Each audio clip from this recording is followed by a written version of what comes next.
Okay, one more thing we're gonna do right now, since I have my camera out, we're gonna talk about language. Now, in Japan, there are, I believe, 3 alphabets. There's Hiragana, Katakana, and Kanji. And Kanji is what you probably think of when you think of Japan. It's actually derived from Chinese characters. Here we go. This is all, oh, not all of it's kanji, but most of it's kanji. And then we have some katakana. And hiragana is a really simple form. It has about 45 letters, and I know how to read that. The problem is most Japanese is in a combination of all 3 alphabets. So it's really hard to read when you don't know 2 of the alphabets, of course. But hiragana is used for mostly beginners of the language and small children. You'll see in a lot of kids' books and other books, they'll actually have the hiragana underneath the actual Japanese, just so people who don't know the language too well or haven't learned it very much yet can read it. And kanji is apparently made up of hundreds and thousands of characters, and katakana is only 45. And I'm going to try to find examples of all of them for you. Katakana is boxier than hiragana. Hiragana is very flowy and has a lot of curves, but katakana has a lot more points and is a lot more rigid. Let me see if I can find a sign. But katakana is what you will see most foreign words in. Like if you are from another country and you don't have a Japanese name, it will be written in katakana.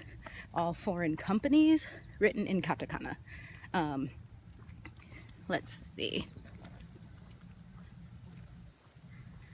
Here we go. Here's some letters. So this letter right here is katakana. This is katakana. These are kanji. Here's more katakana, more kanji. There isn't a lot of hiragana here.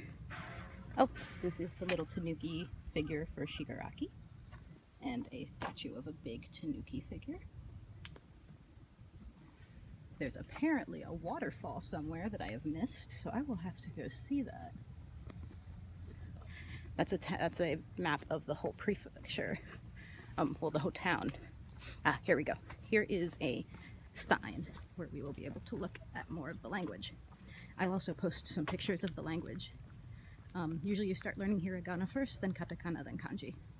And what's great about kanji is that it's actually a combination of, it builds on itself. So like Nihon is Japan, and it's a combination of ni and hon.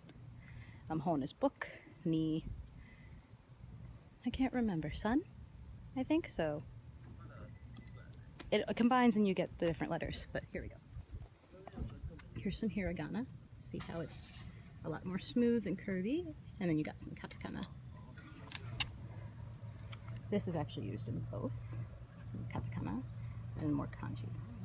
So the kanji looks a lot more intricate, and it is, because it is from Chinese. But like, I'm trying to think of it. Like tree and key build off of each other. It's really hard for me to explain as someone who doesn't speak the language fluently, but I just want to sort of give you an overview. So again, hiragana, which is swirly, katakana, which is a lot more rough and has points, a lot more geometric, and then kanji, which is the Japanese take on a lot of Chinese characters. And I actually have a friend who is here named Han, who is really nice, and she's from Hong Kong, she's from China, and she's able to read some of the Japanese because the symbols are the same in China and Japan.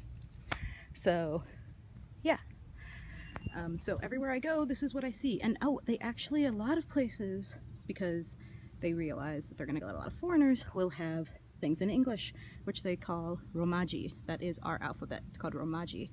And I like when they have that because I can understand, but also it's interesting to see how things are translated, because sometimes it's wrong, just like I'm sure if we wrote anything in Japanese we get it wrong sometimes.